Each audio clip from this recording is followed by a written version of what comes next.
Hello, I'm Sherelle Daly, and I'm recording what Juneteenth means to me on behalf of the Humanities Truck. Today we are at City Point.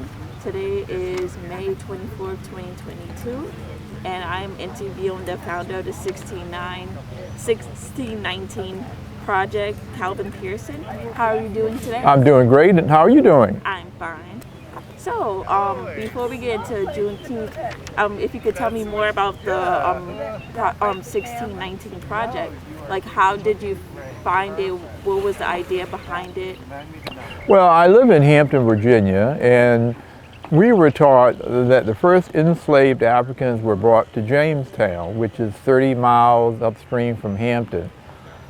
When I started doing my own research, I found out that that was a false narrative. I found out through documentation that the first ship that brought enslaved Africans to the English North America landed at a place called Point Comfort. Point Comfort is today's Fort Monroe. I took that information and I started an international and national campaign to teach people that there were so many false narratives out there about the Africans. So 1619 movement was started by me in 1994. What I've done over the past 25, 30 years is that I've reached out to history professors around the country and tried to tell them that the narrative that they were teaching was a false narrative.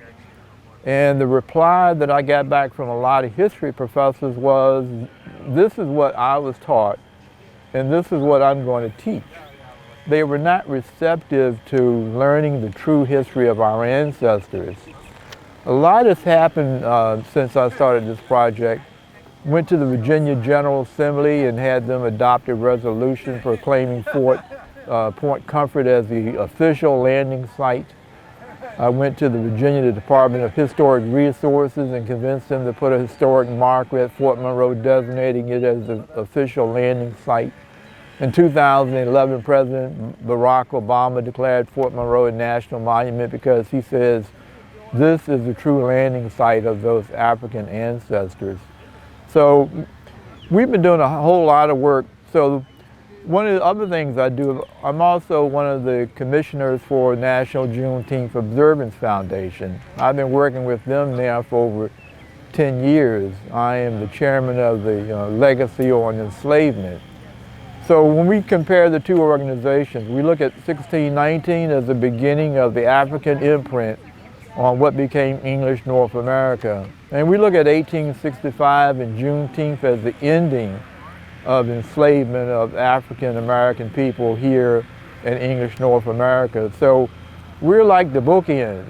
1619 is the beginning, 1865 and Juneteenth is the ending. So I've been working with President Steve Williams, and for a long time we try to do joint projects because to show that connection between 1619 and 1865. So, how do you feel since like Juneteenth is getting more publicized? How do you feel it becoming a federal holiday? Well, Juneteenth currently is a federal holiday.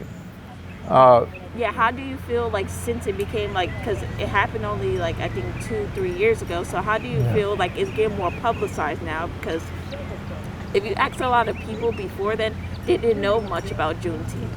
So how do you feel about that?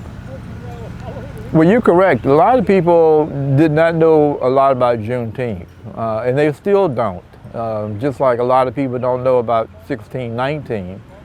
So it's always great for us to get out to events like this and educate people, inform them of the facts that they do not know. I mean, I think it's great that Juneteenth is now a federal holiday, but there was a lot of opposition to that. The organization had to overcome a whole lot politically and socially to even get the recognition and holiday recognized. So I think it's a great achievement for this country to come together and recognize Juneteenth as a federal holiday. Back in Virginia, where I'm from, we were recognizing Juneteenth as a state holiday before it became a federal holiday. So this is history that all Americans need to know and appreciate. People talk about, they want to talk about the good, the bad, the ugly. But we have a segment of the society who wants to only talk about the good through the prism of the eyes of their ancestors. And I tell people that we want to talk about the ugly and the bad through the eyes of our ancestors who were enslaved for 246 years. So it's always good that we can come together and be recognized for what our ancestors have done. So how, I get, you said that your state did do it as a state holiday. So how did you celebrate it previously? How did the state celebrate it? What we've done in Virginia is that most of the localities did their own programs. So in my area of Virginia, there are different cities who took it upon themselves. And because so many cities in the Commonwealth of Virginia was doing Juneteenth, eventually it became statewide recognized, and then they started getting resolutions at the General Assembly, and the General Assembly eventually, because of their constituents, had to go ahead and say, okay, we're going to make this a state holiday. And that's what I think a lot of states did, but it took a long time. This project came to fruition within a matter of 2 or 3 years. I had been working with the founder of National Juneteenth, who had been working on this project for 25 years. He had an untimely death in 2018, and at that time he had 43 states that had ratified or adopted Juneteenth as a state holiday.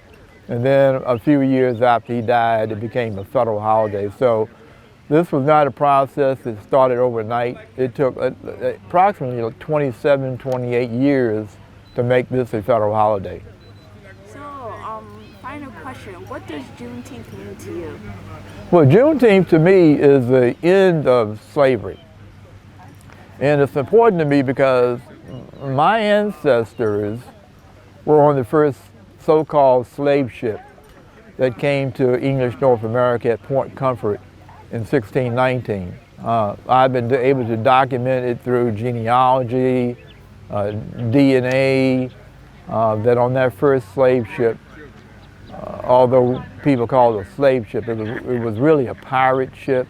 People don't understand that pirates brought the first enslaved Africans to Virginia because they had captured these enslaved Africans off of a slave ship. But it was actually pirates who brought them to the colony of Virginia. So it's important to me to tell the true story because if I can trace my 20th generation great-great-grandmother back to the first ship and bring it up to present day 2023, and then relate that to what happened in 1865, it's a process, it's an evolution of African Americans here in the United States of America. So it's always important that when we go out, we talk about Juneteenth, the importance of Juneteenth here in Virginia, because a lot of the colored troops who fought in the war came from Virginia. We also got to go back and look at one time in 1619, parts of Virginia was occupied by the Confederacy. So we've had a whole lot to overcome in the past 400 years of fighting and beating Confederacy and all the other social issues that we've had to face for 400 years. Okay, so thank you so much, sir. Thank you.